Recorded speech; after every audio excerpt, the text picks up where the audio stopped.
Hello everyone. Welcome to Curse Chronicles, and I'm here to help you unwind tonight. I know many of you use this video to fall asleep, so before we begin, take a moment to like this video and subscribe to the channel. It really means a lot. Now get comfortable, relax, and let the sound of the rain guide you as we dive into tonight's stories, sweet dreams, or perhaps something more chilling awaits. The day began like any other, overcast skies casting a dull pall over the small, cluttered apartment that Lena called home. She had barely finished her morning coffee when the envelope arrived, slipped under the door without a sound.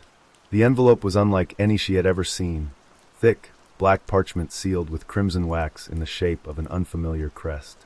At first, she thought it was a prank, some gimmick from an eccentric neighbor or a marketing stunt, but the weight of the envelope in her hands felt significant, almost foreboding. Curiosity quickly overwhelmed her skepticism, and with trembling fingers, she broke the seal. Inside was a single sheet of aged paper, its surface slightly yellowed, as though it had been sitting for decades untouched. The words, written in an elegant script, were simple but chilling. Asterisk, you are cordially invited to attend a private gathering at Blackwood Manor. Answers to the questions you have long sought await you. Asterisk. Questions. Lena's heart skipped a beat as she read the last line again. How could anyone know? For years, she had carried unanswered questions about her family, a tangled web of secrets and shadows that had haunted her since childhood. Her parents had always been evasive about their past, and the few relatives she'd met had been cold and distant, speaking in hushed tones whenever she entered the room. Then there were the nightmares, vivid, inescapable dreams of dark hallways and unseen figures, always accompanied by a suffocating sense of dread. The letter felt like a thread that could unravel it all, yet there was something deeply unsettling about it. Who had sent it? And why now? The address listed, Blackwood Manor, meant nothing to her, but the accompanying map indicated it was far from any place she had ever been. It sat isolated deep in the woods, miles from the nearest town. Despite the gnawing unease building in her chest, Lena felt an inexplicable pull. The letter seemed to radiate an energy she couldn't ignore, like a hand reaching out to her from the shadows of her own past. As the hours passed, Lena found herself unable to focus on anything else. The letter seemed to demand her attention, its weight growing heavier in her mind with every passing moment. By evening, she had made up her mind. She packed a small bag, clothes, a flashlight, her phone, and set out for the address. The drive was long and winding, taking her through increasingly desolate landscapes. The further she traveled, the darker the world seemed to become, as though the very light was being drained from the air. The trees lining the road grew taller and more twisted, their gnarled branches clawing at the sky like skeletal hands. The silence was oppressive, broken only by the occasional rustle of leaves or the distant call of an unseen bird. When Lena finally arrived at the gates of Blackwood Manor, she felt a chill run down her spine. The gates were wrought iron, towering and ornate, but rusted with age. Beyond them, the manor loomed like a shadow against the night, its spires piercing the heavens. Lena hesitated for a moment, her fingers tightening around the steering wheel as doubt crept in.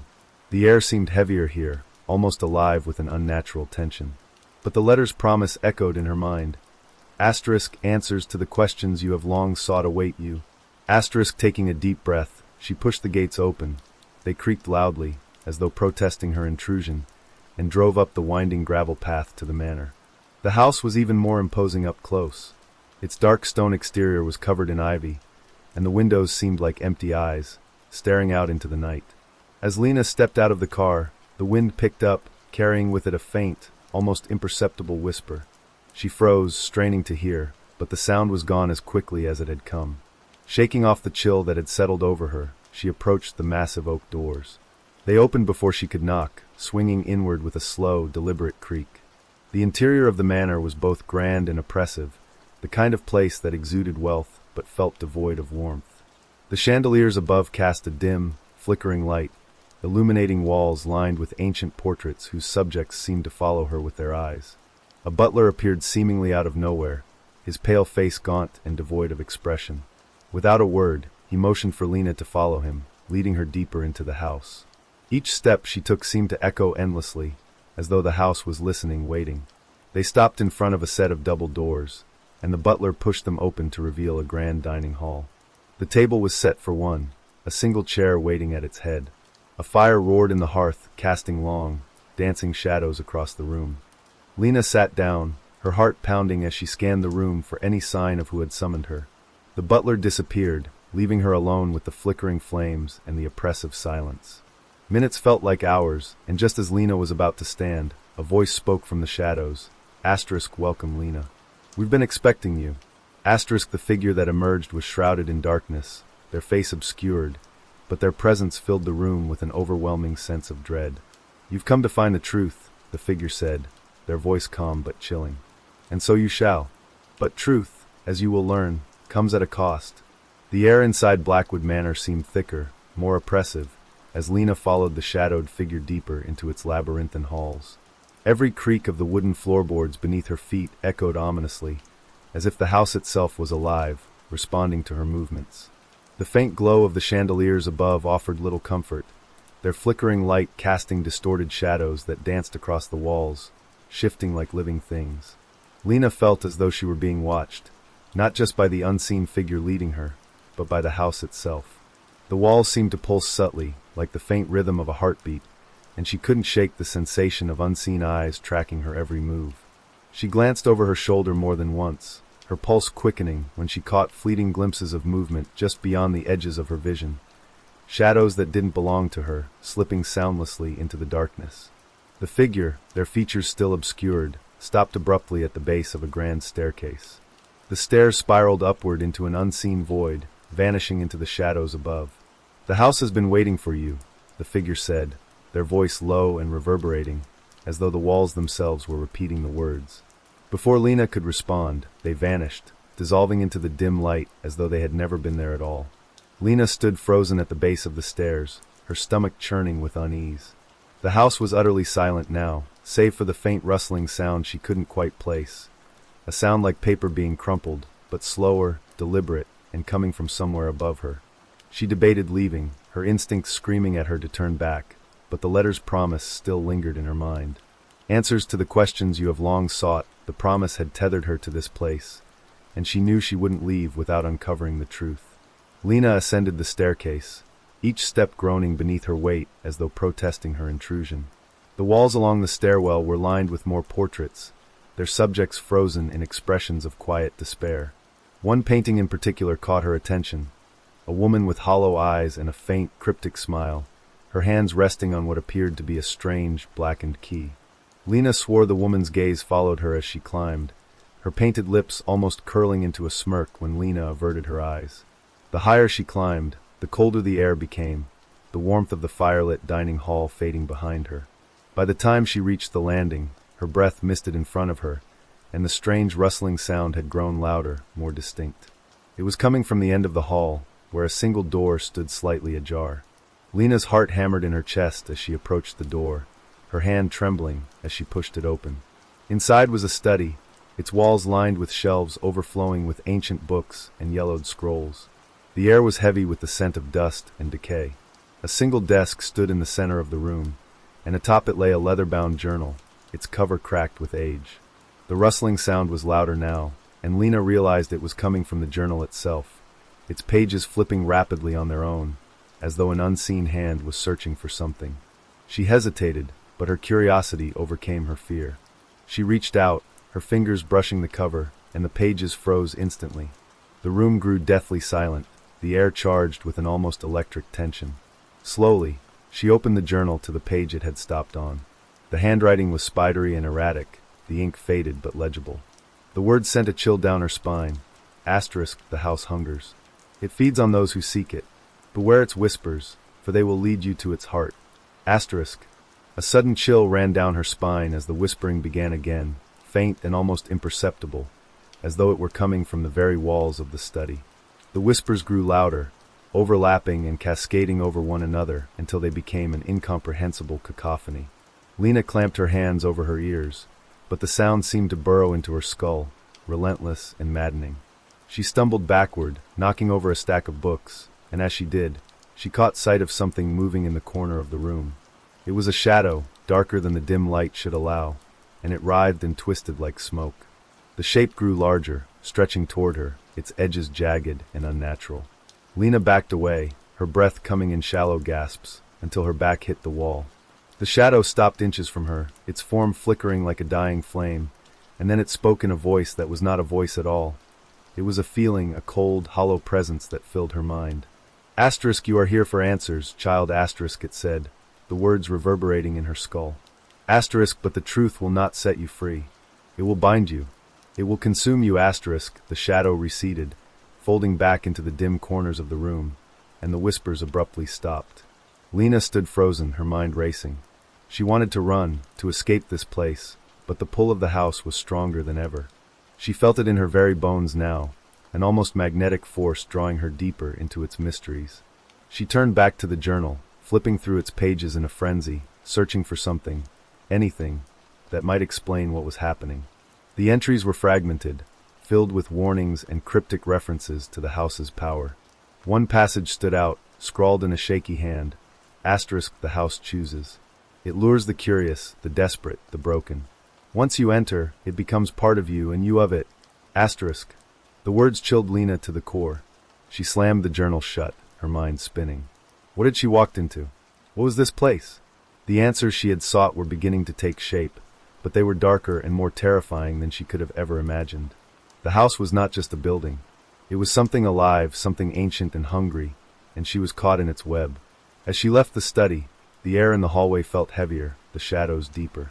The house was watching her, waiting, and she knew that whatever came next would be worse than anything she had yet encountered. The hallway seemed longer now, stretching into an unnatural, suffocating abyss as Lena walked. The flickering light from the sconces on the walls did little to cut through the oppressive gloom that surrounded her, and the once muted whispers had returned, faint and fragmented, drifting in and out of hearing. She couldn't understand the words, but their tone was unmistakable, taunting, mocking, almost hungry. The sensation of being watched grew stronger with every step, and Lena's breaths became shallow as she tried to steel herself against the mounting dread. The air felt thicker, as if the house itself was closing in around her, and the unsettling feeling of being accompanied by something unseen crept up her spine. Somewhere behind her, the faintest sound of footsteps echoed, deliberate and out of sync with her own. She froze, the back of her neck prickling with fear, but when she turned, the hallway was empty, its shadows pooling like dark water. As Lena pressed forward, the air around her grew colder, her breath forming in pale clouds in front of her. The oppressive silence was broken by a faint, rhythmic tapping coming from the room ahead. The door was slightly ajar, and a dim, flickering light seeped through the crack like a weak pulse. She hesitated, every instinct screaming at her to turn back, but the house seemed to whisper her name, luring her closer. With trembling hands, she pushed the door open to reveal a small, decrepit parlor. The source of the tapping became immediately clear. A rocking chair sat in the center of the room, swaying back and forth with an unnatural precision, though no one occupied it.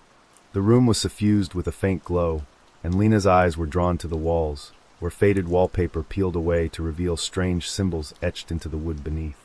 The patterns seemed to shift when she looked directly at them, their jagged lines writhing like living veins.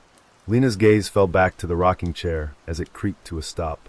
For a moment, all was still, and she dared to take a step closer. That was when she saw it, a faint outline in the seat of the chair, almost imperceptible, but there. It shimmered faintly, like heat rising off asphalt, and as Lena stared, the outline began to take shape. A figure materialized slowly, its form translucent and indistinct, like smoke caught in a beam of light.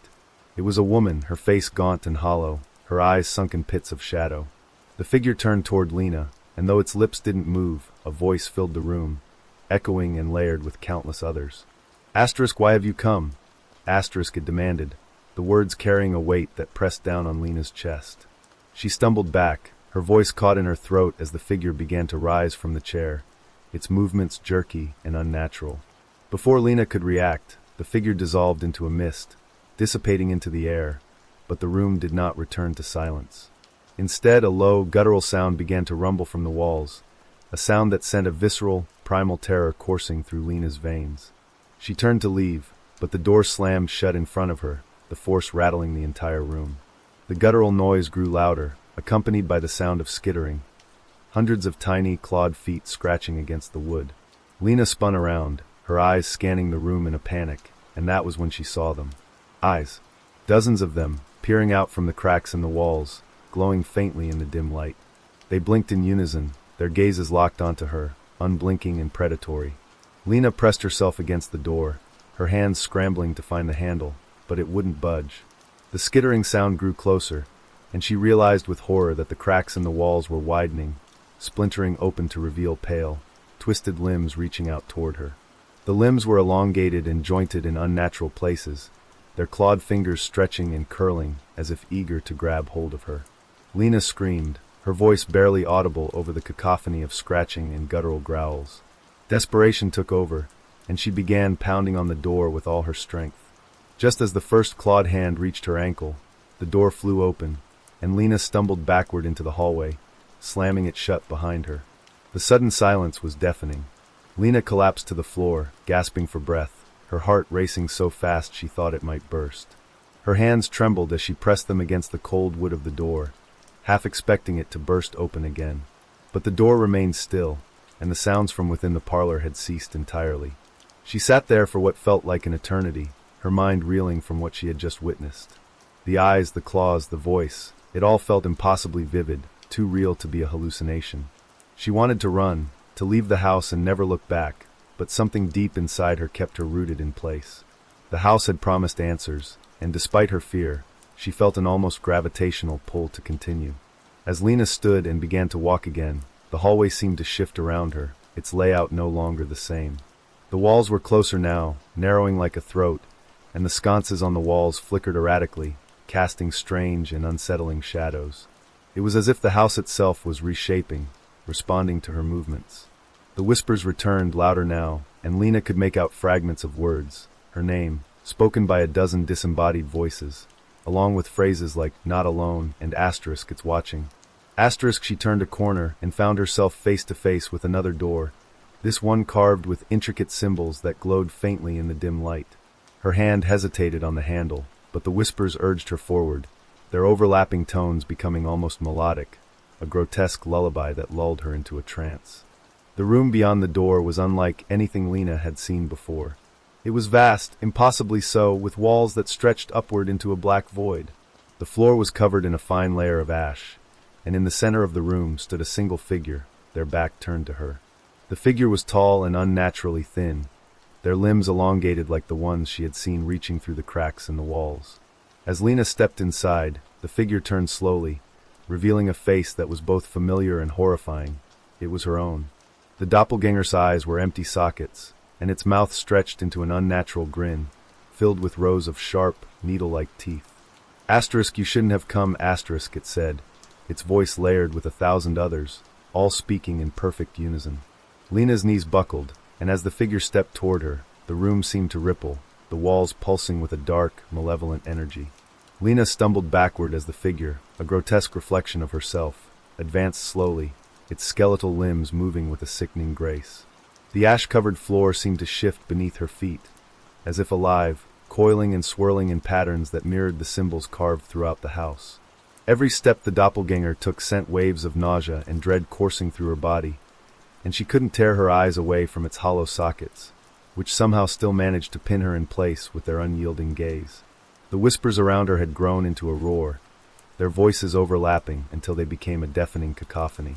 "Asterisk, you don't belong here, asterisk," the figure said, its jagged grin widening as its voice fractured into 100 dissonant tones. The air in the room grew heavier, suffocating, and Lena felt as though she were being crushed by the weight of the house's attention. In desperation, Lena turned and ran, her feet kicking up clouds of ash as she fled toward the far side of the room. The doppelganger's laughter echoed behind her, a sound so cold and hollow that it felt like ice against her skin. The room seemed endless, stretching far beyond what was architecturally possible, but Lena's legs carried her forward, driven by a primal instinct to survive. The ash on the floor thickened, clinging to her shoes and slowing her movements, as if trying to pull her down into its depths. She could feel the presence of the figure behind her, its jagged steps crunching against the ash, drawing closer with every passing second. The walls of the room pulsed and rippled like the surface of a disturbed pond, and Lena realized with mounting horror that they weren't made of wood or stone, they were flesh. Veins throbbed beneath the surface, and faint, wet sounds echoed as the walls seemed to breathe. Finally, Lena spotted an archway ahead, its edges glowing faintly with a golden light. It was the first thing in the house that didn't feel suffocatingly dark, and she sprinted toward it with everything she had, her lungs burning and her legs trembling. As she passed through the archway, the oppressive weight of the room lifted slightly, and the whispers faded into a low hum. She collapsed onto her knees, gasping for breath, and looked around. The space beyond the archway was smaller and more intimate, though no less strange. The walls were covered in an intricate mosaic made of countless tiny shards of glass, each one reflecting fragments of Lena's face. The reflections shifted and twisted unnaturally, as though the glass was alive, rearranging her features into grotesque and alien shapes. At the center of the room was a pedestal, and atop it sat a pulsating orb of light, its surface swirling with shades of deep red and black. It seemed to emanate a low, rhythmic sound like a heartbeat, and Lena knew instantly that this was the source of the house's power, the heart of Blackwood Manor. As Lena approached the pedestal, she felt a strange pull, as if the orb were drawing her in. The air around it shimmered, distorting like heat waves, and she could feel its energy vibrating through her bones. The whispers returned, quieter this time, but more insistent, their voices urging her forward. Touch it, they said, their tone almost pleading. Lena's hand trembled as she reached out, the warmth of the orb radiating against her skin. Just as her fingers were about to make contact, a piercing scream erupted from behind her, and she spun around to see the doppelganger standing in the archway. Its body was twisted and broken, as though it had been torn apart and reassembled incorrectly, but its hollow eyes burned with rage. You don't know what you're doing. It shrieked, its voice echoing like 1,000 shards of glass shattering at once. The house will take you. It will take everything, The orb pulsed violently, and the room seemed to tremble in response. Lena felt an overwhelming urge to touch it, to end this nightmare once and for all, but doubt gnawed at her mind. The doppelganger stepped closer, its movements jerky and unnatural, and for the first time, Lena noticed the black tendrils coiling around its limbs. They stretched outward, connecting it to the walls of the house like marionette strings, and she realized with a sickening clarity that the house was controlling it, using it to stop her. It's lying to you, the figure said, its voice softer now, almost human. The heart doesn't give answers, it takes them. It takes you. The orb pulsed again, brighter this time, and Lena felt a wave of warmth wash over her, filling her with a strange sense of peace. It was a stark contrast to the terror she had felt moments before, and for a fleeting second, she wondered if the house truly meant her harm. The doppelganger let out a guttural scream and lunged toward her, its clawed hands reaching for her throat.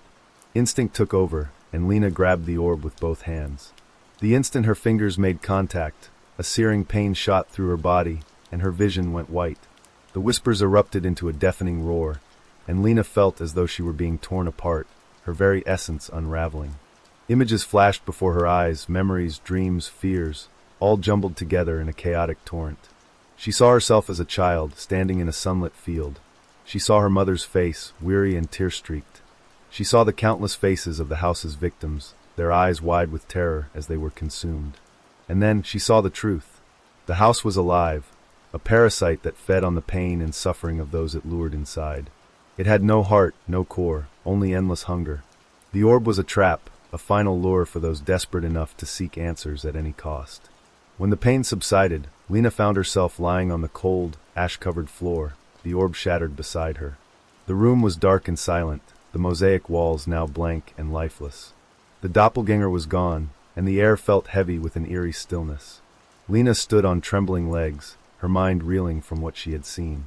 The house was still alive, still watching, but its pull was weaker now, as if her act had severed some vital connection. She didn't know if she had won or merely delayed the inevitable, but one thing was clear: Blackwood Manor had taken something from her. She could feel the void it had left, an emptiness she couldn't explain, and she knew she would never be the same. The silence in the room didn't feel like relief. It felt like the calm before a storm. Lena's hands still tingled from touching the orb, its energy lingering in her bones like an unwanted guest. The shattered pieces of the orb on the floor seemed to pulse faintly, even in their broken state, as though some fragment of its power refused to die. Lena's breath came in shallow gasps as she turned toward the archway, the only exit from the suffocating chamber. The glowing symbols on the walls had faded, and the once shifting mosaic of glass now reflected only her weary, broken form. She thought she might finally be able to escape, but as she stepped toward the door, the ground beneath her feet shuddered violently, throwing her to the floor. The house groaned, its voice low and guttural, as if it were waking up from a deep slumber. The walls rippled and pulsed, their fleshy surface darkening, and a deep, resonant thud echoed through the room. The sound of a heart beating furiously. The whispers returned, louder than ever, their words incomprehensible but charged with anger. Lena scrambled to her feet as cracks began to spread across the walls, oozing a dark, tar-like substance that smelled of decay. The archway she had come through was gone, replaced by a solid wall of pulsating flesh. Panic gripped her as she realized the house was sealing her in, refusing to let her leave. Asterisk, you broke it, asterisk, a voice hissed, echoing from the walls. Asterisk, you took what wasn't yours, asterisk. The room seemed to shrink around her, the walls pressing closer with every passing second. Lena's chest tightened as the air grew thinner, and she felt the oppressive weight of the house's fury bearing down on her. In her desperation, Lena clawed at the fleshy walls, trying to tear them apart, but the surface was unnaturally tough, like hardened leather. Her nails broke and her fingers bled, but she refused to stop. "Let me out!" she screamed, her voice raw and strained. The house responded with a low, guttural laugh that resonated through her very bones. Asterisk out? Asterisk, the voice mocked. Asterisk, you are a part of me now, asterisk. The cracks in the walls widened, and the tar-like substance began to pour out in thick streams, pooling around Lena's feet. She tried to move away, but the viscous liquid clung to her shoes, pulling her down. It rose quickly, reaching her ankles, then her knees, and Lena realized with horror that it was alive. Tiny, writhing shapes moved within the tar, their needle-like claws scraping against her skin as they climbed higher. Lena thrashed and kicked, but the tar held her fast, its grip tightening like a vice. The whispers grew louder, their tone more insistent, as if the house itself were feeding on her fear. Just when it seemed the tar would consume her entirely, the room was filled with a blinding flash of light. Lena shielded her eyes, and when she looked again, the walls were shifting and tearing themselves apart. A figure emerged from the carnage, a woman draped in tattered, translucent fabric that seemed to shimmer like liquid silver. Her face was obscured, but her presence was undeniable, radiating a power that made the house recoil. The whispers fell silent, replaced by a deep, vibrating hum that resonated through the floor. The woman extended a hand toward Lena, and the tar around her legs began to dissolve, releasing her from its grip. "You are not alone," the woman said, her voice soft but commanding. Lena hesitated, unsure whether to trust the spectral figure, but the alternative, being devoured by the house, left her little choice. She reached out and took the woman's hand, and the moment their fingers touched, a surge of energy shot through Lena's body. The room around them began to collapse, the walls folding inward and crumbling into dust. The woman led Lena toward what had once been the archway, now a gaping void filled with a swirling silver light. "Step through," the woman urged, but as Lena moved closer, the house let out a deafening roar. The floor beneath them split open, revealing a chasm filled with writhing tendrils that reached upward like hungry hands. The tendrils lashed out, striking the woman and tearing at her shimmering form. She faltered, her grip on Lena's hand loosening, and Lena screamed as the tendrils began to wrap around her legs. The woman's voice rang out again, louder this time. "Fight it! You must fight it!" Lena's mind raced as she struggled against the tendrils, their grip like ice against her skin. Memories flooded her thoughts, her mother's voice, the sunlit field, the faces of the house's victims. She realized the house was using her own fear against her, feeding on her despair to strengthen its hold. With a surge of determination, Lena focused on the silver light beyond the void. She clawed her way forward, dragging herself inch by inch as the tendrils tried to pull her back. The woman's form flickered and faded, but her voice remained, a guiding beacon in the chaos. "Asterisk, you are stronger than it. You are stronger than this, asterisk," Lena screamed as she lunged for the light, her fingers brushing its edge just as the tendrils tightened around her chest. The light enveloped her, and for a brief, blinding moment, everything went still. When Lena opened her eyes, she was lying on the floor of the house's entrance hall. The air was cold and still, and the oppressive weight of the house's presence was gone. She looked around, half expecting the doppelganger or the tendrils to reappear, but the hall was empty. The walls were no longer pulsating, the shadows no longer shifting. It was as though the house had been stripped of its power, reduced to an ordinary, crumbling ruin. Lena stood on shaky legs, her body aching and her mind reeling. She stumbled toward the front door, and to her astonishment, it opened easily, revealing the overgrown garden beyond. As she stepped outside, the first rays of dawn broke over the horizon, bathing the landscape in a soft, golden light. Lena turned back to look at the house one last time, its windows dark and lifeless. The whispers were gone, replaced by the sound of birdsong and the rustling of leaves in the breeze. She didn't know what had happened to the spectral woman, or whether the house's evil had been truly defeated, but she felt an overwhelming sense of relief. For the first time in what felt like an eternity, she was free. Lena stood at the edge of the garden, her bare feet brushing against the dew-soaked grass, the early morning light casting long shadows across the crumbled facade of Blackwood Manor. Her heart raced as her eyes lingered on the darkened windows, now hollow and vacant, like empty sockets in a skull. The house no longer felt alive, no longer pulsing, no longer watching, but its silence was almost worse. It was as though the structure, even stripped of its malevolent force, still held its secrets close. Lena shivered, clutching her arms as the early morning air bit into her skin, and took a hesitant step forward. Part of her wanted to turn and run, to leave the place behind forever, but another part, a darker, more curious part, wanted to understand what had truly happened. What was the house now? What had it taken from her, and what had it left behind?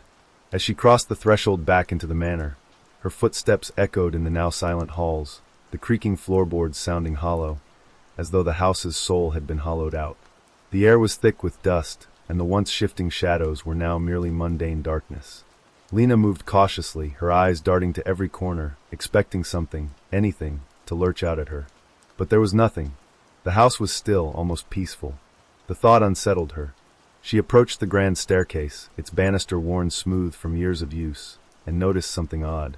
The ash that had coated the floor during her harrowing ordeal was now gone, as though it had never existed. In its place was something even more unnerving. Faint footprints leading up the stairs, their edges blurred but unmistakably human. She hesitated at the base of the staircase, staring at the trail of footprints. They were small, almost childlike, and her stomach turned as memories of the spectral children she had seen in the house came flooding back. Were they still here? Had they been freed, or had their essence been consumed by the house's hunger? Lena's pulse quickened as she climbed the stairs, each step groaning beneath her weight. The air grew colder as she ascended, and a faint humming sound began to build, so subtle at first that she thought it might be her imagination. But as she neared the landing, it grew louder, a low, resonant vibration that seemed to come from the walls themselves. It was different from the oppressive whispers she had heard before, not malevolent, but not entirely benign either. It felt expectant. At the top of the stairs, Lena was greeted by a sight that made her stomach drop. The hallway stretched before her, its walls lined with mirrors that hadn't been there before. Each mirror was cracked and warped, their surfaces distorting her reflection into grotesque shapes. Her face stared back at her from every angle, twisted and fragmented, as though the house were mocking her, showing her what it had made of her. She stepped closer to one of the mirrors, and her distorted reflection moved in ways she didn't. Its eyes glowed faintly, and its mouth twisted into a grimace as it raised a hand to the glass. Lena stumbled back, her heart pounding, and the reflection dissolved into a swirl of shadow and light. The mirrors seemed to hum in unison, their cracked surfaces vibrating slightly, and Lena realized with a sinking feeling that they were not just reflecting her, they were watching her. As she moved down the hallway, the humming grew louder, almost deafening, and the mirrors began to shift. The reflections twisted and morphed, no longer showing her face but the faces of others, dozens, maybe hundreds of people. Some were familiar, their images burned into her memory from the house's earlier illusions, while others were strangers. Each face was etched with fear, their mouths open in silent screams, their eyes wide and pleading. Lena's stomach churned as she realized she was looking at the house's victims, those who had come before her, who had been consumed by its hunger. The faces followed her as she walked, their gazes accusing, their expressions filled with despair. She quickened her pace, desperate to escape their silent reproach, and the mirrors began to shatter as she passed, the sound of breaking glass echoing through the hallway. At the end of the hallway, Lena found herself standing before a door she didn't recognize. It was different from the others in the house, sleek and black, with no handle or hinges, its surface smooth and cold to the touch. The humming sound seemed to emanate from the door itself, and as Lena pressed her ear against it, she heard faint whispers, different from the ones she had heard before. These voices were softer, sadder, as though they were crying out for help. She placed her hand against the door, and it opened soundlessly, revealing a small, dimly lit room. At its center was a single object, A mirror, larger than the others, its surface pristine and untouched by cracks. The frame was ornate, carved with intricate patterns that seemed to shift and change when Lena tried to focus on them. The mirror's surface shimmered faintly, and Lena felt an overwhelming urge to step closer.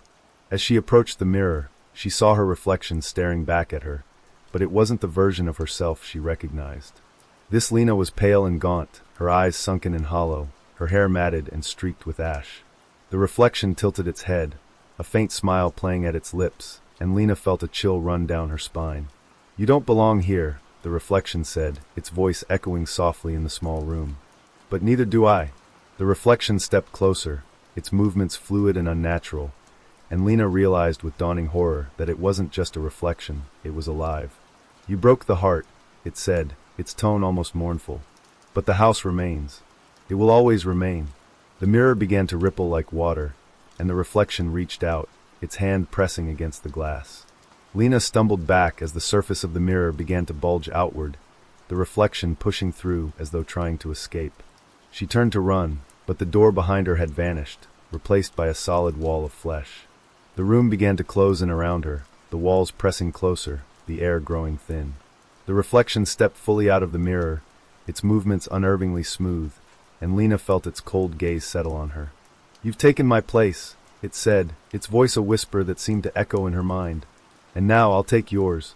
Lena screamed as the reflection lunged toward her, its hands cold and unyielding as they closed around her throat. She clawed and kicked, but it was no use. The last thing she saw before her vision faded was the reflection's face, twisted into a grotesque smile, and the shimmering surface of the mirror behind it. When she opened her eyes, she was standing in the small room, staring at her reflection in the mirror. Her face looked normal, unmarked, but something felt wrong. She turned to leave, but the door was gone, and the room was empty. She pounded on the walls, screamed for help, but there was no answer. As she stared into the mirror, she realized with dawning horror that she couldn't look away. The reflection in the glass was no longer her own. It was someone else, watching her with wide, terrified eyes. Blackwood Manor stood silent and empty, its secrets buried deep within its walls, waiting for the next visitor to step inside. The small town of Ravenwood was shrouded in a dense fog that had settled over it for weeks, an oppressive blanket that smothered the streets and seeped into the bones of its residents. Emma Harlow, a reclusive writer who had recently inherited her late uncle's derelict mansion on the outskirts of town, arrived late one evening, her car's headlights struggling to pierce through the mist. The mansion stood like a dark sentinel at the top of Hollow Hill, its jagged silhouette etched against the stormy sky. The air was thick with the smell of rain and decay, and as Emma approached the wrought iron gate, a sense of unease coiled around her like a serpent. The gate groaned as she pushed it open, its rusted hinges screeching into the night. She paused, staring up at the house that loomed before her, a sprawling, decaying structure with ivy-covered walls and windows that glared like empty eyes. It seemed alive, as though it were watching her approach, waiting for her to step inside. As Emma crossed the threshold, the door creaked open of its own accord, and she hesitated, her breath fogging in the icy air. The foyer was vast and shadowy, the faint light from her flashlight barely illuminating the grand staircase that spiraled upward into darkness. Dust coated every surface, and cobwebs hung like shrouds from the ceiling. The air was heavy, carrying a faint metallic tang that made her stomach churn. She felt an inexplicable chill, as if the house were exhaling its cold breath against her skin. A faint tapping sound echoed from somewhere deep within the house, like the drip of water on stone, but when she strained to listen, it seemed to come from all directions. She shook her head, dismissing the irrational thought that the sound resembled footsteps. The first night in the mansion was restless. Emma settled into the study, its walls lined with ancient books whose spines were cracked and faded. She found her uncle's journals stacked neatly on the desk, their pages filled with cryptic notes about the house and its secrets. One entry caught her attention. Asterisk the house breathes, it remembers. Do not trust the walls, asterisk a shiver ran down her spine, but she dismissed it as the eccentric ramblings of an old man. She attributed her growing unease to exhaustion and decided to retire to the master bedroom, though she couldn't shake the feeling that she was being watched. That night, she dreamt of the house swallowing her whole. The walls closed in, the floorboards splintered beneath her feet, and the shadows came alive, reaching for her with skeletal hands. She woke with a start, drenched in sweat, the sound of her own heartbeat pounding in her ears. But as her breathing steadied, she became aware of another sound, a low, rhythmic thumping coming from below. It was faint but insistent, like the beating of a heart. Her pulse quickened as she strained to locate the source, but the noise seemed to come from deep within the house, somewhere she hadn't yet explored.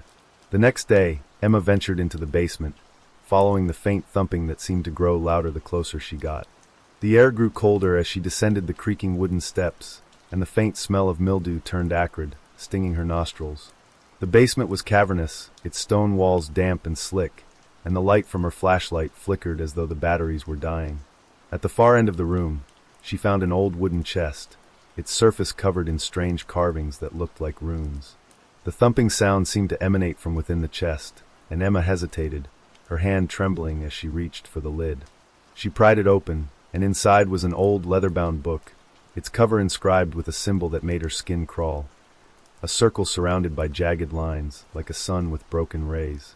As Emma flipped through the pages, she felt a growing sense of dread. The text was written in an unfamiliar language, accompanied by crude sketches of grotesque, inhuman figures and scenes of ritualistic sacrifices. The final pages were blank, except for one chilling phrase scrawled in English. To awaken the hollow, one must first feed it. Emma slammed the book shut, her hands shaking. The thumping had stopped, but the silence that followed was worse. It was as if the house were holding its breath, waiting for her to make her next move. Over the following days, strange occurrences began to plague Emma. The walls seemed to whisper her name in the dead of night, and the shadows in the corners of the rooms grew darker, deeper, as if something were lurking just beyond the edge of her vision. Doors opened and closed on their own, and objects she was certain she had placed in one spot would appear in another. She tried to rationalize the events, convincing herself that it was the house settling, the wind, her own exhaustion. But the more she tried to ignore it, the worse it became. One evening, while reviewing her uncle's journals, she found a passage that made her blood run cold. The house is not just a place, it is a vessel. It feeds on those who enter, and once it has them, it does not let go. Emma's hand trembled as she closed the journal, her breath hitching. She felt a presence behind her, a faint stirring of air, but when she turned, there was nothing there. The sense of being watched was unbearable, and she decided to leave the house the next morning. But the house had other plans. That night, Emma awoke to the sound of her bedroom door creaking open. She sat up, her heart racing, and saw a figure standing in the doorway, a tall, shadowy silhouette with eyes that glowed faintly in the dark. It didn't move, didn't speak, but its presence was suffocating. Emma scrambled out of bed, her flashlight trembling in her grip as she shone it toward the figure. But the beam of light passed through it, revealing only the empty hallway beyond. She heard a low, guttural growl, and the figure vanished, leaving behind an icy chill that clung to her skin. Terrified, Emma packed her belongings and fled the house at dawn, but as she drove down the winding road leading away from Hollow Hill, she glanced in the rearview mirror and saw the house standing at the top of the hill, its windows glowing faintly. The sense of relief was short-lived, for when she looked back at the road, she realized with growing horror that she was back at the gate, the house looming before her once more. No matter how many times she tried to leave, the road always brought her back. It was as though the house had tethered itself to her, binding her to its will. Emma's heart pounded as she stood at the edge of Hollow Hill, looking up at the mansion that now felt like a living nightmare. She had barely escaped the night before, but the horror she experienced in the house had followed her. It was as if the mansion itself had reached out and touched her soul, leaving an indelible mark. No matter how hard she tried to leave, it was always there, just beyond the horizon, like a magnetic pull dragging her back into its depths. She looked around, wondering if anyone could see her, if anyone had noticed her frantic escape. But the town of Ravenwood seemed as empty as it always had been, untouched by the chaos that had erupted in her mind. She took a deep breath, trying to steady herself, but it didn't help. The air still felt thick with that suffocating pressure, that undeniable presence that seemed to weigh on her chest. With a grim determination, Emma turned back toward the mansion. She had to understand what was happening to her, why the house wouldn't let her go, why it seemed to know her every move. She needed answers. She had to dig deeper into the history of Blackwood Manor, despite how terrified it made her. The cryptic entries in her uncle's journals had hinted at something more than just a haunted house. It was a place of unimaginable darkness, a place that might hold the answers to the mysteries of the town, her family, and her very existence. Inside the house, Emma was confronted with an overwhelming sense of déjà vu. The hall stretched before her like an endless maze, each corner hiding more secrets, more shadows. The oppressive atmosphere seemed to fold in on her, a heavy fog of dread clinging to every surface. The mansion's walls seemed to pulse with a low, almost inaudible hum, as though the house were breathing, its pulse matching her own. She shuddered at the thought, but pressed on. It was time to find the truth, no matter the cost. The library, once a place of knowledge, now seemed like a tomb of forgotten secrets. Shelves upon shelves of dusty tomes and weathered pages stared back at her. Emma had already searched through the journals her uncle left behind, but they were only fragments of a much larger picture. What was the house hiding? What terrible force had taken root here? As she began to pull down books at random, the atmosphere in the room shifted. The air grew colder, the shadows deeper, and Emma felt as though the very walls were watching her. There was something lurking behind the bookshelves, something that didn't want to be found. The hairs on the back of her neck stood on end as a faint whisper, like a distant murmur, reached her ears. Suddenly, the bookshelf nearest to her creaked, shifting slightly. Emma froze, staring at it in disbelief. The air in the room felt thicker, almost viscous, as if the house itself was alive, observing her every move. She took a step forward, her breath shallow, and pressed her hand against the edge of the bookshelf. The whispering grew louder, as though it were urging her to do something, to uncover what was hidden beneath the layers of dust and time. She pushed with all her strength, and to her shock, the bookshelf groaned and began to shift, revealing a hidden passageway behind it. The narrow hallway that appeared was cloaked in darkness, the air stale and damp. Emma hesitated for a moment, her heart hammering in her chest, but then a deep instinct, a sense of unavoidable fate, compelled her to step forward. As she moved deeper into the passage, the floor creaked beneath her, and the whispering voices intensified, growing frantic as though they were aware of her presence. She pressed on, determined to uncover whatever the house was hiding. The walls seemed to close in around her, the space constricting as if it were testing her resolve. She turned a corner, and in the dim light of her flashlight, she caught sight of something that made her blood run cold. There, at the end of the passage, was a door. It was ornate, unlike anything else in the house, carved from dark oak with intricate symbols etched into its surface. The symbols were not familiar to Emma, but there was something about them, something ancient, that resonated deep within her. The whispers had stopped, replaced by an eerie silence that hung heavy in the air. Emma's breath caught in her throat as she reached for the door handle, her hand trembling. She knew, with a chilling certainty, that once she opened that door, there would be no turning back. The door creaked open, revealing a small, dimly lit room. Inside, the walls were covered in faded tapestries that depicted scenes of ritualistic sacrifice, grotesque figures bowing before an unseen force. In the center of the room was a large stone altar, stained with something dark and dried. The room reeked of old blood and decay, and Emma's stomach churned at the sight. She stepped further inside, the air growing thicker with each passing second, and she felt as though the walls were pressing in on her, suffocating her. As she approached the altar, her flashlight flickered and died, plunging her into darkness. For a moment, she stood frozen, her heart thumping in her chest as she listened to the faint scratching sounds coming from the walls. The sound was low, almost like nails dragging across stone, and it seemed to be coming from every direction. Emma's breath caught in her throat as the temperature in the room plummeted, a bone-deep cold that seeped into her skin and made her teeth chatter. She reached out, desperate to find something, anything, to guide her through the darkness. Her fingers brushed against something smooth and cold, a stone surface that felt strangely alive beneath her touch. Suddenly, the scratching stopped. The silence was deafening, and in the oppressive quiet, Emma thought she heard a voice, a soft, melodic whisper that seemed to come from nowhere and everywhere at once. It was speaking in a language she didn't understand, but somehow, she knew it was meant for her. The whispering grew louder, almost frenzied, as though the house itself was awakening, stretching out its tendrils to claim her. She felt the coldness wrap around her, suffocating her, and in that moment, Emma realized with growing horror that the house was feeding on her fear. It had always been feeding on fear, drawing power from the terror it instilled in those who dared to step inside. The floor beneath her feet shifted, and Emma stumbled, nearly losing her balance. She tried to steady herself, but the ground seemed to be undulating, like the beating heart of the mansion itself. The walls groaned as though in pain, and the very air trembled with an ancient, malevolent force. Her pulse raced as she spun around, her mind scrambling for an explanation, for a way out. But the passage she had entered from had vanished, replaced by solid stone. The house had trapped her inside. The whispers grew louder still, and Emma felt her mind begin to unravel.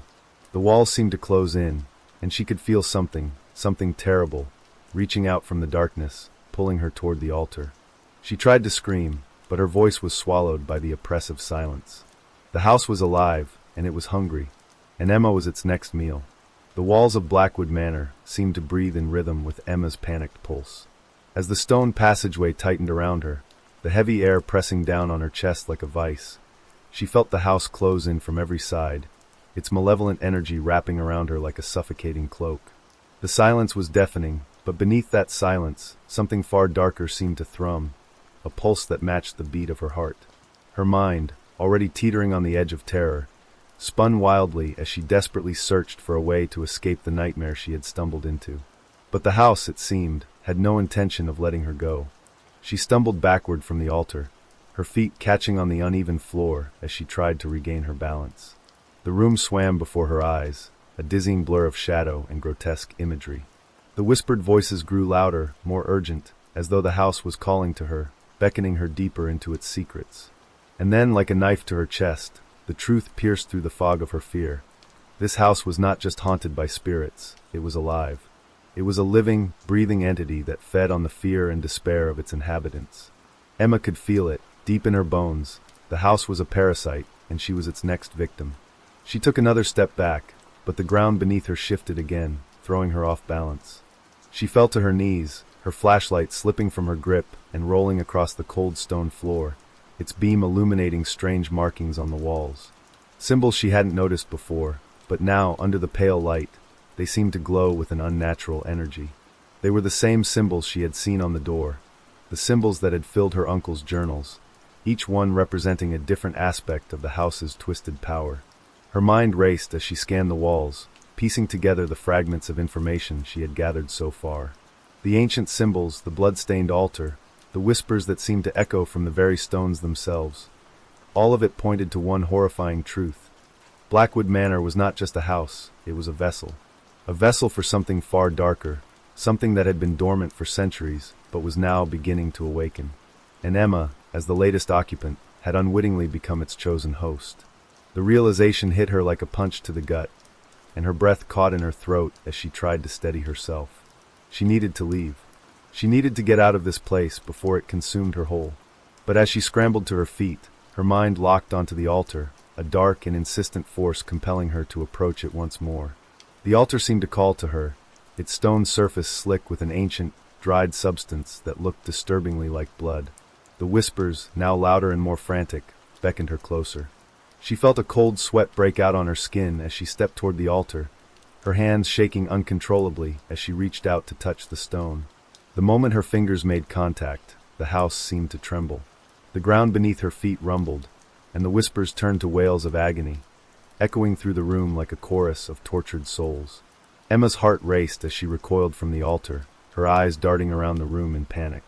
She had awakened something that had been lying dormant in the dark heart of the mansion for centuries. And now it was awake, hungry, and searching for its next victim. The walls around her shifted, the once solid stone now bending and twisting like the insides of a living creature. The house groaned and creaked as though it were in pain, its pulse growing louder, faster, more insistent. Emma felt a searing heat rush to her chest, the sensation of being watched closing in on her from all sides. She couldn't breathe. The air was thick, suffocating, filled with the weight of 1,000 unseen eyes. And then, through the mist of fear and confusion, the truth came crashing down on her like a tidal wave. Her uncle, the man who had left her this cursed house, had known all along. He had known what Blackwood Manor truly was. The journals, the cryptic warnings, the strange entries about rituals and sacrifices, they were all pieces of a puzzle, pieces that had been carefully placed for her to find. But why? Why had he left her this legacy?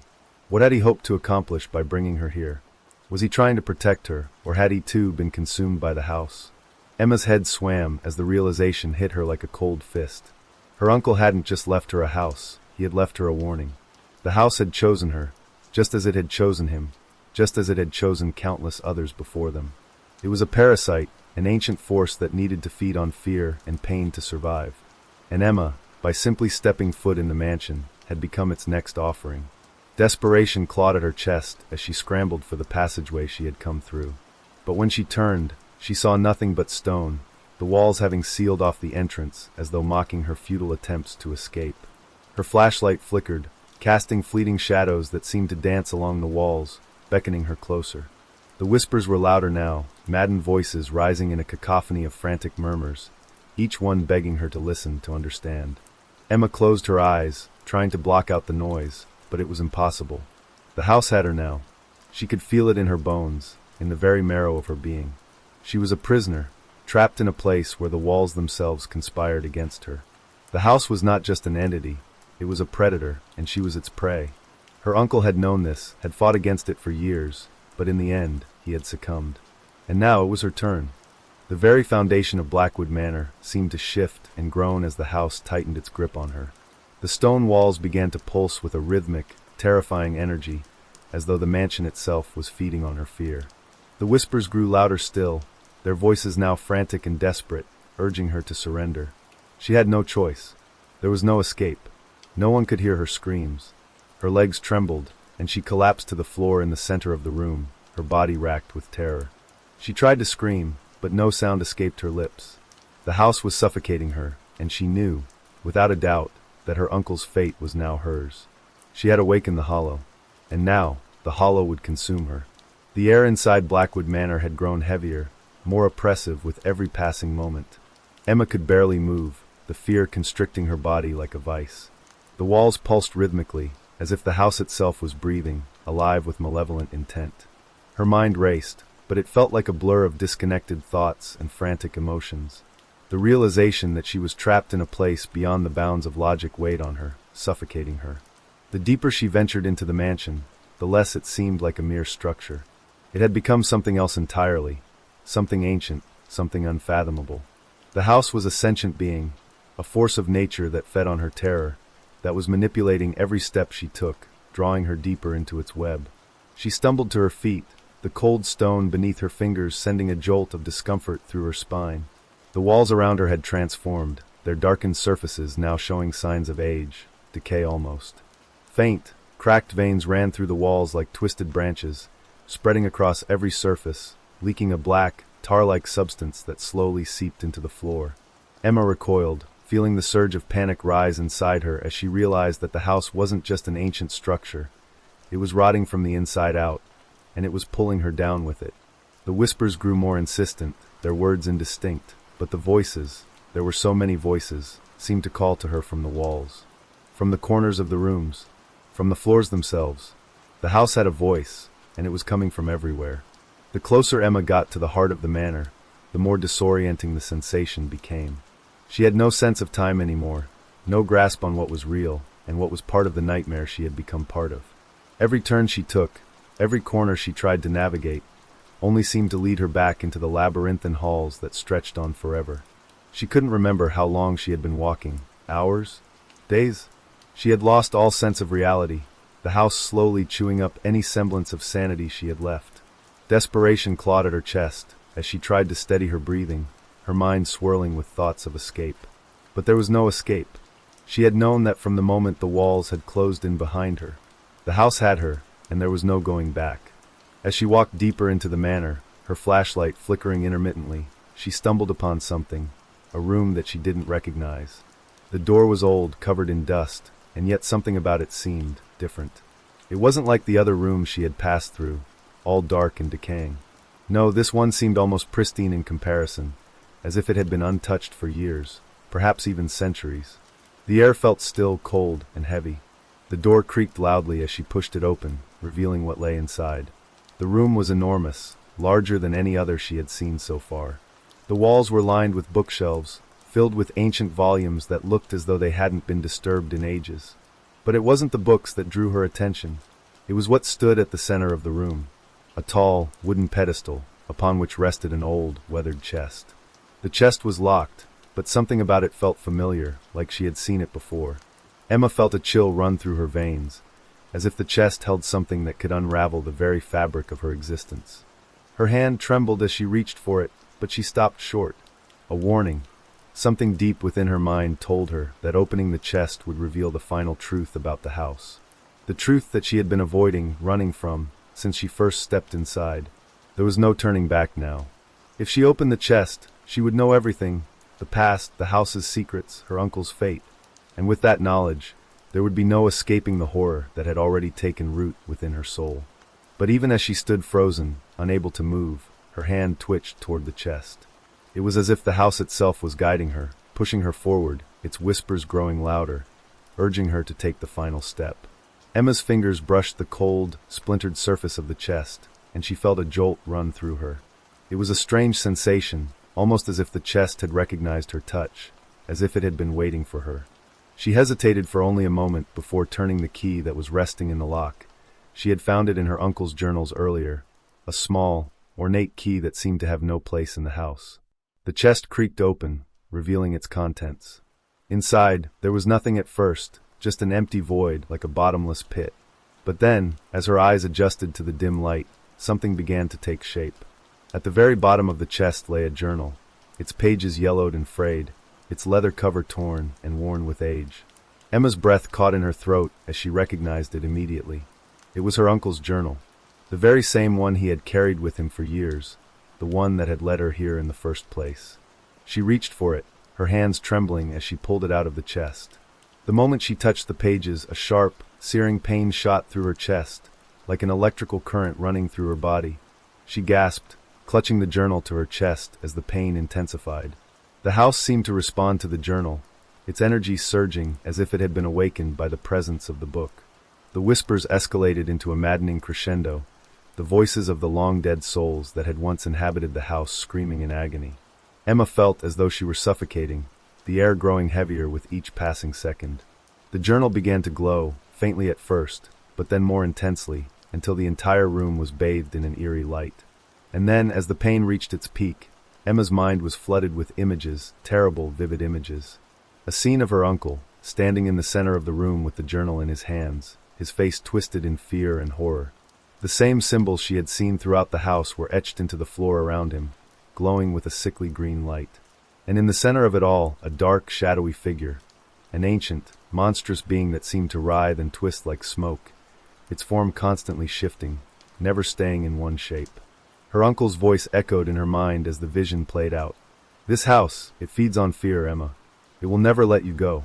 It will never let any of us go." The journal slipped from her hands, its pages fluttering open to reveal the truth. A series of notes, written by her uncle in his final moments, described the house's true nature. It was a vessel, a conduit for an ancient evil that had been trapped within the walls for centuries. This force had corrupted the very land itself, feeding on the fear and suffering of anyone who entered. And now, it had set its sights on Emma. She was the next in line to be consumed by the house, the next in line to serve as its host. The walls around her began to warp, the shadows twisting into shapes that seemed to reach for her, pulling her toward the center of the room. She could feel the weight of the house's power pressing down on her, as though it were trying to suffocate her very existence. The voices were deafening now, filling her head with the screams of those who had come before her, their faces distorted in terror. Emma understood, with a sickening certainty, that there was no escape. The house had won. The ancient force that resided within Blackwood Manor had claimed her, body and soul. Emma's body trembled as she clutched the journal to her chest, the weight of the house's evil pressing in on her from all sides. The walls continued to pulse with a sickly rhythm, as if the house itself were alive, breathing, waiting. The screams in her mind crescendoed into a maddening cacophony, the tortured souls of the house's past inhabitants wailing in agony, their voices merging with the low, guttural growl of the dark force that controlled Blackwood Manor. Each whisper seemed to pierce her soul, a relentless barrage of fear and despair that left her dizzy and disoriented. She could no longer tell where the house ended and she began. Everything was a blur of shadows and whispers, a swirling vortex of terror. Her heart pounded in her chest, a frantic drumbeat of pure panic. She was suffocating, her breath coming in short, ragged gasps as she fought to maintain some semblance of control over her mind. Her uncle's journal, now stained with sweat and blood, slipped from her trembling fingers and fell to the floor with a soft thud. The room seemed to close in around her, its walls leaning in with an unnatural heaviness. There was no escape from the nightmare, no way to outrun the horror that had taken root within the very bones of the manor. She could feel it now, the darkness pressing against her skin, the cold fingers of dread creeping up her spine, wrapping themselves around her like a noose. She tried to move, to run, but her legs refused to obey. Her feet felt as though they were glued to the floor, a paralyzing weight anchoring her to the spot. The shadows seemed to reach for her, pulling her deeper into the heart of the house, as if the walls themselves had become sentient, alive with malice and hunger. Emma fought against the invisible force that held her in place, her breath coming faster, more desperate, but the harder she struggled, the tighter the grip on her grew. And then, through the haze of fear and pain, she heard it. A voice. A low, guttural whisper that seemed to emanate from the very depths of the house. It was a voice she recognized, though she couldn't understand its words at first. It was her uncle's voice, muffled and distorted, but unmistakably his. The voice called her name, each syllable stretching out in a drawn-out, mournful sigh. Emma! The sound of her name felt like a knife in her chest, twisting and ripping at her heart. It was a call she could not ignore, a beckoning that resonated with something deep inside her. She forced herself to move, stumbling forward, her legs shaking beneath her. The walls seemed to guide her, pulling her down narrow corridors that twisted and turned, leading her further into the heart of the house. Every step was a struggle, but there was no turning back. She had no choice but to follow the voice, drawn to it like a moth to a flame. As she walked, the house seemed to shift around her, the air growing thicker, more oppressive. The temperature dropped, her breath fogging in front of her, and she could hear the faint sound of scraping, as if something, or someone, was moving just out of sight. She turned a corner and froze. Ahead of her, standing in the center of the hallway, was a figure, her uncle. Or at least, it looked like her uncle. But something was wrong. His features were twisted, contorted in a way that made her stomach churn. His eyes were wide and empty, hollowed out like black pits, and his mouth hung open in a silent scream that never seemed to end. The air around him shimmered, rippling as though reality itself was bending and warping in his presence. Emma's heart skipped a beat as she took a step forward. "Uncle James?" she whispered, her voice trembling. The figure didn't respond.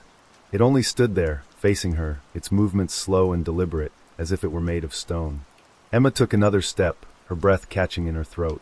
She reached out a trembling hand toward him, but just as her fingers brushed his sleeve, the figure jerked violently, its head snapping to the side with a sickening crack. Its mouth opened wide, far too wide, and the air filled with a high-pitched screeching noise that seemed to shatter the very air itself. The scream tore through Emma's mind, a jagged wave of terror that rattled her bones and sent her stumbling backward. The figure was no longer her uncle. It was something else, something that had taken his form, twisted it, corrupted it into something unrecognizable. The face, once familiar, was now an amalgamation of shifting, distorted features. Its eyes were empty, black voids that seemed to swallow all light. Its mouth stretched impossibly wide, filled with rows of razor-sharp teeth that gleamed with an unholy hunger. Emma turned and fled, her footsteps echoing through the narrow halls as the house seemed to warp around her. The walls closed in, the shadows thickening, reaching for her like tendrils of darkness. She could hear the creature behind her now, its footsteps slow but relentless, growing louder with each passing second. The sound of its breath, ragged and wheezing, filled the air, and Emma knew without a doubt that it was coming for her. The house was alive, and it was feeding on her fear, using it to manifest something far worse than anything she could have imagined. She ran faster, her body shaking with exhaustion, her lungs burning with the effort. But the more she ran, the more the house seemed to shift, turning the corridors into a maze that she couldn't escape. The walls stretched, the ceilings loomed higher, and the doors she passed through led only to more doors, endless, suffocating corridors of shadow and horror. There was no way out. The creature was closing in, its footsteps now a steady, unrelenting rhythm. Emma's panic surged to new heights as she turned another corner, her heart hammering in her chest. She wasn't sure if she was running toward salvation or deeper into the heart of the nightmare, but she couldn't stop. She had to keep moving, had to keep running, or else she would become like the others, trapped within the walls of Blackwood Manor forever. And then, as she rounded yet another corner, she saw it. A door. A single door, standing at the end of the hallway, bathed in an eerie, flickering light. It was a door she hadn't seen before, its wood dark and weathered, but something about it called to her. Without thinking, she rushed toward it, her hand already reaching for the handle. But just as her fingers brushed the cold metal, the creature lunged. Its twisted form appeared out of nowhere, its jaws snapping inches from her face. Emma screamed as she threw herself through the door, slamming it shut behind her. But the moment the door closed, the world around her seemed to disappear. The air grew thick and oppressive, the shadows pressing in on her from all sides. She could still hear the creature's guttural growls, its unearthly screeches echoing through the door. But she was trapped in another part of the house, another room that seemed to pulse with the same malevolent energy that had consumed the rest of Blackwood Manor. The door behind her creaked open, and Emma spun around to face the next horror that awaited her. Emma's breath was ragged, her heart thundering in her chest as she stood frozen in the cold, dark room. The door she had slammed shut behind her creaked ominously, its hinges groaning as though protesting her desperate attempt to escape. But there was no escape. She had known this deep within her soul. She had known from the moment she set foot in Blackwood Manor that the house was not a place, it was a prison. A prison built upon fear, upon the torment of those who had been consumed by its evil. And now it was her turn. The darkness around her was absolute, so dense it felt like it had weight, like it could suffocate her at any moment. She couldn't see anything but the faint, flickering light from the hall outside, spilling in through the edges of the door. The shadows that seemed to cling to the walls were alive, crawling toward her, stretching out like the fingers of some unseen monster. She could feel the presence in the room with her. It wasn't a shadow or a shape, it was something more primal. Something far older than the house itself. The very air was thick with malice, and Emma could feel the oppressive weight of it pressing down on her, suffocating her every breath. Her fingers gripped the cold, iron doorknob, and for a moment she considered running again. But she knew there was no point. There was nowhere to go. The house had her now, body and soul. The creature, her uncle's twisted reflection, wasn't the worst of it. No, the true horror was deeper, embedded in the very foundation of the manor itself. The evil that had lingered here for centuries, feeding on the fear of every soul that had entered, was far more powerful, far more terrifying than anything Emma had yet encountered. She turned away from the door, her eyes darting around the room as the suffocating silence deepened. The shadows seemed to shift in the corners of her vision, creeping along the edges of the walls like sentient beings, watching her, waiting. There was nowhere to hide, nowhere to run. The house had become a living entity, its hunger insatiable, and Emma was its next meal. And then, through the oppressive silence, she heard it again, the whisper. The voice, low and guttural, crawling through the air like a serpent, slithering into her mind. You cannot escape. The words were not spoken aloud. They echoed within her skull, reverberating off the walls of her mind. She could feel them in her bones, like a vibration that resonated deep within her chest. She turned, her eyes wide, searching the room for the source of the voice. But there was nothing. The shadows were silent now, the air still. You belong to us now, the voice continued, its tone rising in pitch, becoming more insistent, more commanding. The words were not her uncle's. They were something older, something primal, something far more sinister. Emma's pulse quickened as she realized what was happening. The house was speaking to her, yes, but it wasn't just the house. It was the dark force that inhabited it, the malevolent entity that had been lurking in the shadows, feeding on the fear of its victims for centuries. It had been feeding on her fear, drawing her deeper into its grasp with each passing moment. It had twisted her uncle, turned him into a grotesque imitation of the man she once knew. It had consumed him, and now it sought to consume her, body and soul. She could feel its presence now, pressing in on her, wrapping her in its suffocating embrace. The darkness swirled around her, its tendrils of shadow reaching for her, pulling her closer to its source. She felt its cold touch against her skin, a chill that went beyond the physical. It was as though the very essence of the house had seeped into her, wormed its way into her thoughts, and now it was working its way into her soul. You will never leave, the voice whispered again, now clearer, sharper. This is your eternity. Emma's mind was reeling, the weight of the words pressing on her chest like a boulder. She had known this deep down, had felt the truth in every corner of the house, in every whisper in the dark. But now it was undeniable. This place, the manor, the house itself, the evil that resided within, was not just a physical space. It was a prison for the soul, a realm of torment and darkness that stretched beyond the mortal world. Those who entered would never leave. Their souls would be trapped here, bound to the house for eternity, forever feeding the malevolent force that dwelled within. The shadows swirled faster, their movements growing more erratic. Emma staggered backward, her breath coming in shallow gasps as the room seemed to close in around her. The walls were shifting again, the house itself distorting, bending under the weight of the evil that had taken root within. Her vision blurred, her senses overwhelmed by the oppressive force that was suffocating her. She couldn't breathe, couldn't think. The darkness was closing in, and with it came the realization that there was no escape. No way out. And then, just as the shadows seemed to engulf her entirely, a figure emerged from the darkness. It was her uncle, but it wasn't the same uncle she had known. This figure was twisted, a reflection of him, but not truly him. His face was pale, drawn, his eyes hollow and black, like deep pits of emptiness. His lips were cracked, twisted into a grotesque smile that sent a shiver down her spine. He reached out toward her, his hands trembling, his voice barely a whisper. "Emma," he said, his voice hollow, as if the words were being dragged from somewhere deep within the house itself. "You must join us. You must become part of the house." The words were like a spell, a command that resonated deep within Emma's mind. She felt herself drawn toward him, her legs moving of their own accord. The terror that had gripped her body seemed to fade, replaced by a strange, inexplicable calm. She knew this was wrong. She knew this was the final step in the house's insidious game. But she couldn't stop herself. The house had already claimed her. It had already made her a part of it. There was no turning back now. Her uncle's hand reached for hers, his fingers cold and clammy, and as she took his hand, the darkness closed in around her completely. The last thing she saw before the darkness swallowed her whole was the twisted, smiling face of her uncle, his hollow eyes staring at her with an eerie, unblinking gaze. And then nothing.